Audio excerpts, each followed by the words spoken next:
Bonjour et bienvenue dans cette nouvelle vidéo. Je suis Isabelle Agassi, nutrithérapeute et coach au mieux-être et ma mission est de vous inspirer à vivre une vie plus équilibrée, à mincir sans régime, mais avec une alimentation qui vous correspond, à croire en vous et à retrouver le pouvoir qui vous appartient.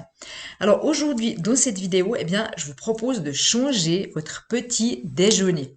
Mais avant cela, je vous invite à vous abonner à ma chaîne si cela n'est pas fait pour ne manquer aucune de mes nouvelles vidéos qui sortent actuellement tous les jeudis et à télécharger mes e-books que je vous offre gratuitement dans la description juste en dessous de cette vidéo. Vous trouverez également d'autres e-books gratuits sur mon blog kitteskilos.com. Alors, changez votre petit déjeuner. C'est une des clés de la réussite au niveau de votre alimentation. Je sais qu'en Suisse et en France, il est difficile de parler de petit déjeuner salé, mais si vous avez déjà voyagé, vous vous êtes sûrement aperçu que les habitudes des autres pays est tout autre que nos fameux petits-déj à base de pain, beurre et confiture. Vous savez pourquoi? C'est bien connu, le sucre appelle le sucre. Plus vous allez manger des aliments sucrés, plus vous aurez envie d'en manger. Alors si on commence mal la journée, il y a des chances qu'elle se termine aussi assez mal. Donc, l'idée, c'est d'oublier les céréales du petit déjeuner, les viennoiseries, la confiture, le sucre dans le café ou dans votre thé, tous les jus de fruits, et pensez plutôt petit déjeuner du type nordique, du type anglais, ou encore les Allemands, ils mangent plutôt salé.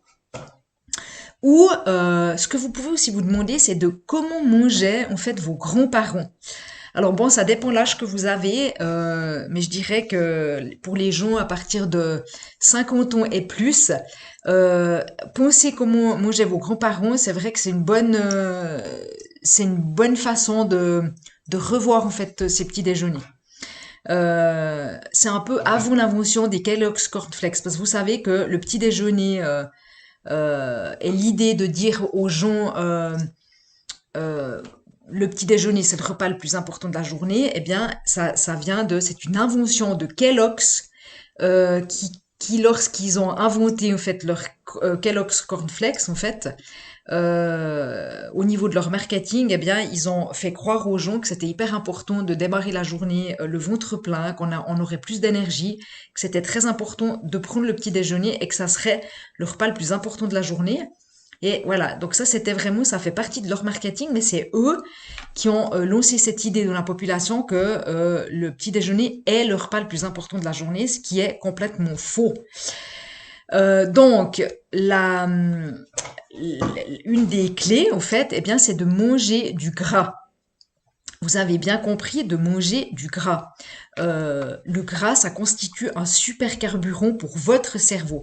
Ça aide à lutter notamment contre ces fameuses compulsions de sucre. Ça vous équilibre effectivement aussi le bon et le mauvais cholestérol. Et puis, ça joue un rôle dans l'équilibre hormonal, surtout pour nous les femmes. C'est très très important de manger de bonnes graisses. Chaque jour en fait, hein. Il faut vraiment pas avoir peur de mettre du gras dans votre alimentation. Et puis ça va stimuler votre système immunitaire, le gras, ça protège aussi le système digestif parce que les graisses qui sont achetées dans leur état naturel, donc sans avoir subi de transformation, ni de désodorisation ou d'hydrogénation. Mais bon, ça j'en parle dans une autre vidéo. Mais par exemple, le beurre ou les fromages, au lait cru, le lait cru et la crème entière crue, les huiles de première pression à froid, la viande fraîche, les œufs, les poissons, les avocats, les olives, surtout les noix, etc. Euh, vous avez besoin de tous les types de graisses et y compris les graisses saturées. Donc ne vous en privez surtout pas. Par contre, c'est clair qu'il y a des acides gras qui sont néfastes pour la santé. Ils sont présents dans les margarines, dans les huiles raffinées, dans les huiles végétales hydrogénées. On les trouve aussi dans ces fameux cornflakes, dans les pâtes à tartiner, les fritures, les pâtisseries industrielles, les viennoiseries, les biscuits, quoi d'autre, dans les pizzas. Enfin, vous savez bien quoi. Tout ce qui est un petit peu de l'agroalimentaire qui est industriel. Toutes ces graisses transformées, elles ont non seulement perdu leur vertu, thérapeutique, euh, par rapport aux procédés qu'elles ont subis, mais elles contiennent également des résidus qui sont très peu recommandables pour votre santé. Donc, du coup, elles vous apportent strictement rien, mais en plus, elles pourraient, en fin de compte, causer des dégâts. Donc, évitez-les absolument. Donc, voilà. Donc, vraiment, cette idée de changer votre petit déjeuner, essayez d'aller plutôt vers des petits déjeuners, comme je l'ai dit au début, plutôt nordiques, de type nordique, plutôt salés, avec des protéines et des bonnes graisses. Voilà pour cette vidéo. Eh bien, j'espère qu'elle vous a inspiré et qu'elle vous rapproche vers plus de santé et plus de vitalité. Je vous dis à tout bientôt.